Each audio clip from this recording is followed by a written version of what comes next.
Iqiniso emhlabeni abaningi abalifuni, kodwa into emnandi ngeqiniso, iqiniso into nje emnandi ngeqiniso ukuthi iqiniso liyamkhulula umuntu. Ngeke sikufihle. Mina ngangisho kwasekuqaleni vele ukuthi angichemile. Ingakho nje komunye ulive video wami ngasho ngaze ngaphindelela ngathi ispirit sikaShenge kwi-IFP sivukile siya campaigner. Ngaze ngasho ngathi kwabanye kufika ngisho iphupho ispirit saShenge sizo campaigner bukhoma sivusa abantu ukuthi abaye kovota ngoba bekuyiphupho lakho ukuthi ngelinye ilanga aphinde futhi abe khona uPremier kwinkatha yokwenzeka kuqala. So singasho ukuthi isifiso sakhe la yekhona sifezekile ngoba usekhona iPremier kwinkatha okuthama intuli. Ngangishilo ngathi ispirit saShenge siya campaigner. Angishilo futhi ngathi uRamaphosa uzolithatha ihlandla lesibili kodwa ngeke aze aliqede. Ngisho kahle ngoba ngikhuluma ngikhona ngila edamini la ngikhona. Ngizosebenza ngezinga eliphezulu namhlanje. Kodwa ngithe ake ngiqale ngenzele live omncane ngoba kunabantu othemba labo bebelithathile balibeka kwi-MK bebefisa ukuthi abe khona uPremier we-MK, bebefisa futhi ukuthi babe khona uminister be-MK, bebefisa futhi ukuthi no MECs nama managers here and there babe khona nje abaqhamuka from kwi-MK. Ogcine kuphazamiseka ke kwagcina kungenzakalanga. So ayimnandi lento ukuthi eParliament uthi uyaqalaza wavota kangaka uthi uyaqalaza eParliament awumboni umuntu othi beyikhuluma athi mina ngikhulumela iMK uthule nje ukuthi nyanyanya le yanto iyamlimaza umuntu ngospirituality somuntu othemba lakhe bese libekile iyamlimaza le nto. Kodwa ke asibonge ngoba nango umsholozi uthe uzochaza lo kuyiSunday kusasa komhla ka16. Kodwa ngifuna ethi echaza umsholozi nami ngibe sengilikhulumele nje iqiniso before achaze. Njengamanje abalandeli nama members MK adlale aliqede ibhola and kumele abongwe futhi abongwe aphindelelwe eluke ebungiwe nje even laba baye eParliament kufuna baqhubeke babonge because njengamanje bayothola ama allowances ngabalandeli engeke abanye besaseviswa ngendlela ebefuna ukuseviswa ngayo because abanye bese beplanile ukuthi mangabe usibanibani eba uMEC siwumphakathi kuzoba nje, mangabe umunye bayiPremier siwumphakathi kuzoba nje, bengabe kuba nje kuzoba nje. Kuphazamisekile ke lokho, iqiniso lengilishoyo. Yabo yini ephazamisekile? Into ephazamisile kakhulu ukuthi abantu abaningi babuye bakhohlwe ukuthi umuntu omdala noma yinini uyakhunjuzwa ezinye izinto, uyagqugquzelwa kakhulukazi ohlakaniphe njengomsholozi awumiyekeleli nje. And umuntu bemdala uyathanda futhi ukuthi adlale nabazukulu, into enhle leyo. Kodwa ama leaders eMK bekumele ibe khona indlela yokuthi umsholozi akhunjuzise kwezinye izinto. Yindaba King Bhangethu usemdala. Angifuni ukuthi konke lokho kwenzekile kwenziwe ngoba mdala, kodwa njengoba emdala kodwa kanti umzimba wakhe ubuthaka akaza kufihle lokho. Ubuthaka umzimba kaMsholozi. Kunama appointment angazange azaye kwaMsholozi hayi ngoba kade ngafuni because ubevesane athi seyiplanile uzoya avele agcine ngaphumelelanga kanti lo appointment ibalekile. Bese ama leaders oMK kunokuthi akhuluma iqiniso ukuthi hayi ubaba uqinekile ngapha kodwa sizoyimisa kanje noma sayipostpone for ikusasa agcine ithulile athi nya. Yabo, so okunye lokho okwenze okwaphazamiseka. Kodwa into engingayitshela abantu njengamanje mina wonke ama members eMK ngithi labe khona abangalilahli ithemba. Kusho mina ukhe ngibhaka ngiyikhuluma into engekho bengizonitshela manje ngithi hayi sijampile ayichithwe lamanzi ndizile inkukhu noma liphahlazekile ibhano bengizonitshela, but ima kuzoqala ke isiqalo njengamanje. inkinga lesiqalo esizoqala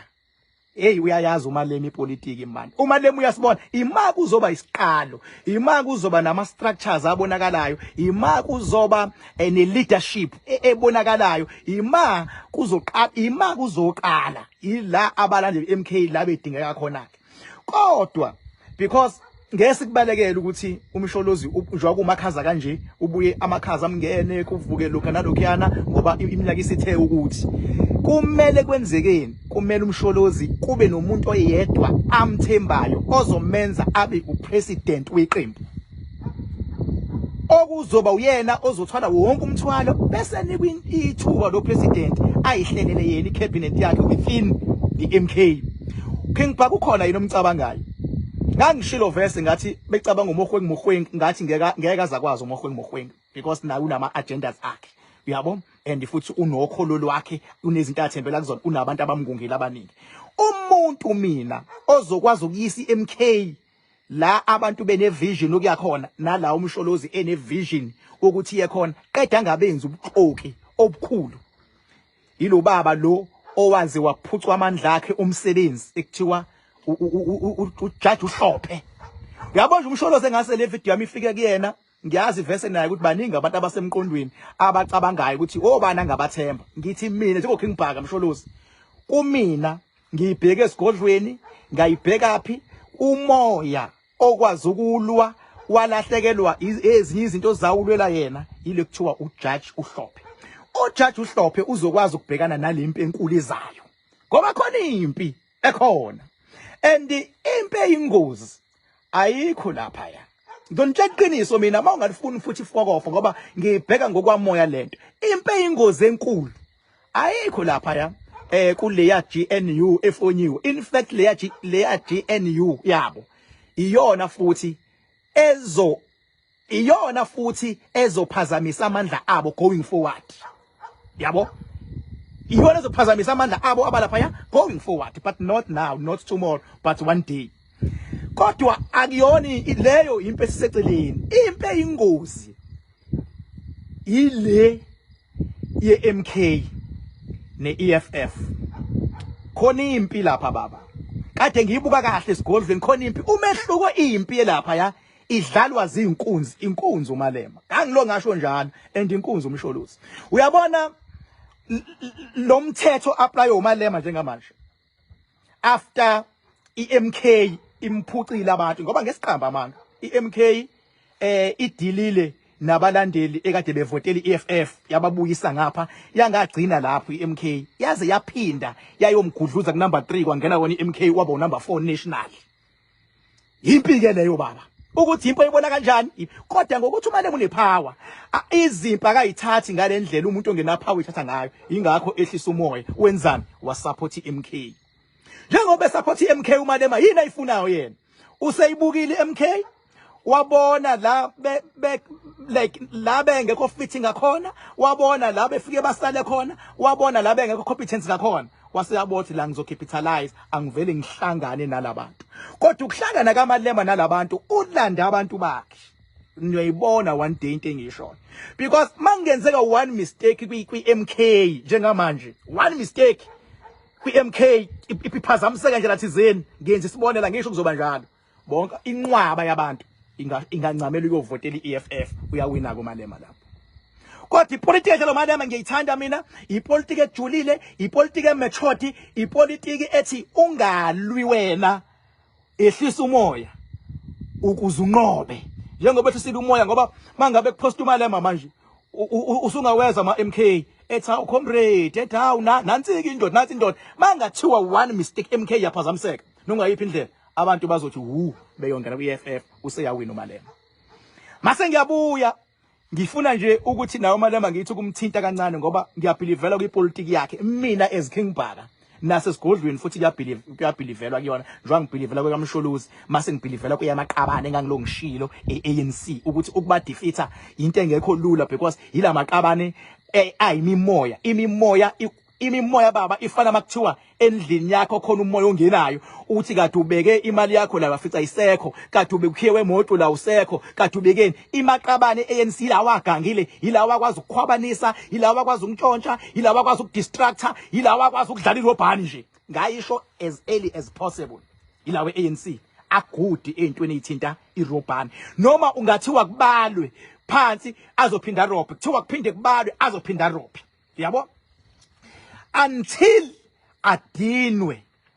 umbimbi angaliphasisi ingakho nke ngathi awalithanda umbimbi olukhona manje rana kanjani so ngifuna ukusika lapha kumalema kancane ke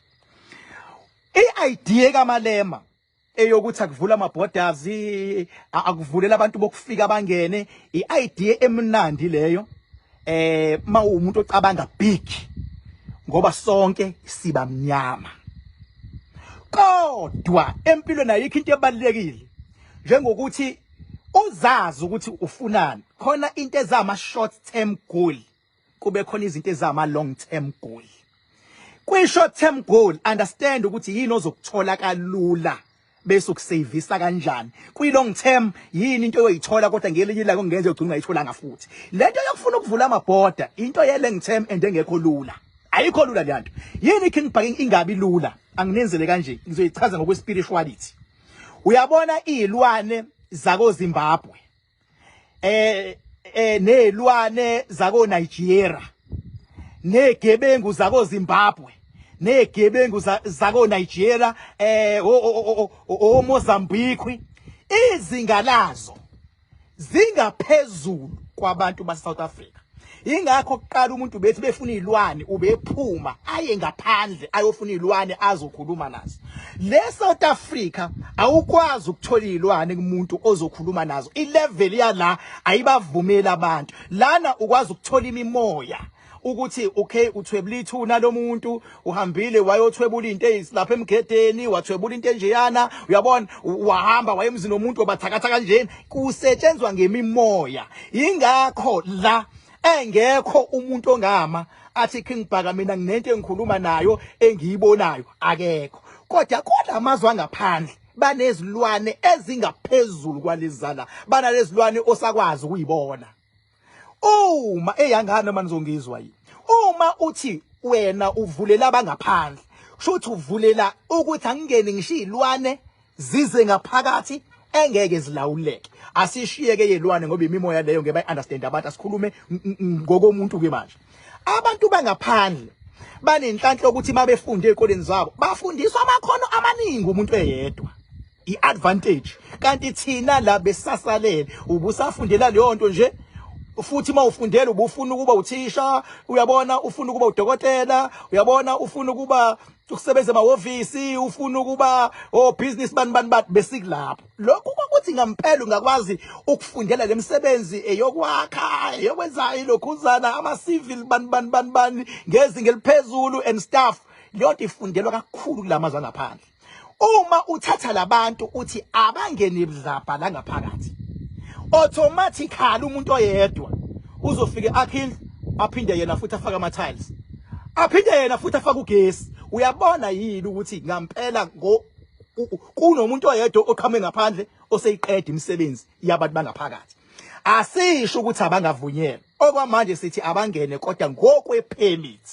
ukuze kukwazi ukushereka kahle esinakho nabantu bangaphakathi lo ngene ngepermit aphinde naye futhi enzeni naye aphinda benefit ngoba uvunyelwe ngokusemthethweni ukungena bese kuthi angangenile ngepermit abhekane nomthetho vele kumthetho kuyimanje uyayisebenza le nto umthetho nje uyayisebenza le nto baningi abantu ababoshwayo abangena ama permit bese beyahamba baphindisele emazweni nabo baphinde bajike babuye uyabona ikhonte kanjalo so umalema yena lento wayibuka ngokwe color of the skin wangayibuka ngokwemimoya izilwane zangaphandle ziyayi overpower izilwane zala ifana noma uzoba ngenze isibonelo ke la uzoba nenja kwakho eyipitbull mase uba nalezinja esikhule sinazi emakhaya bese ubeka ukudla uthi lenje yasemakhaya ayidli isitshene nepitbull ipitbull le esinye isilwane esiyinja engafani nezinye izinja izosuka ipitbull lenzeni likholozele lenja le yale ekhaya emzansi ukuthi idle because of the English pit bull. Uyabona ngikwenzela isibonelo nje igcina ingadlanga le uma ithi yadla ipit bull izoluma lo even ubugebengu uyabona abantu baseningizimu Afrika banabo ubugebengu kodwa ubugebengu babo ilokhu kokubamba imoto zemali ilobugebengu lobu mhlambe ukubamba inkunzi uyabona ukudubula ama hijacking uyabona ama shoplifting and stuff leza ngaphesheya yababa zishaya lobugebengu ezinye zazo zishaya ubugebengu obukwazi ukucost icountry ubugebengu angabishaya umuntu efaka uthayi ayididisa iqede isystem ayiqede software adidisa qede izinto eziningi kwicountry ubugebengu bakhona uma umuntu angazi chaza ngithi ini lento uyabo indlela abayiyo ingakho kumele bangene ngokwepermit bese abantu baleningizimu Afrika bese kuthiwa yabona abangabi nankinga umuntu bengene ngokwepermit kodwa bakuthiwa kuvula imncele kuthiwe yelethu othulele kini uzwe kuvuleka isicapha uzwe kunento ekucaphuna embhedeni ulele ikubambe ikusacaze phansi uthi uyabheka nanga umuntu omfushane uyophuma iqhamukapi lezilwane njeni zivuleliwe because once wavula uvulela abantu bahamba nemimoya yabo engabonakala. Thank you so much ngisedamini ngizosebenza bengithi ake ngithinte nje leyo kodwa ama MK njengamanje akukulinde ukukhuluma upresident uZuma bese ithathwa from lapho ngiyazi abantu abaningi bavota sibabongela abawinile siyabonga lapho kubona bonke futhi abayongena ekhundleni ngangishilo verse ngathi uMaphosi yolithatha ihlandla. Thank you so much. Njalo ngemgqibelo ngisuke ngila ngizosebenza abantu abazosetshenzwa yimi edamini lamakhandakhanda. Inamba yami 0798130260. Bye bye yini bafethu. I love you all.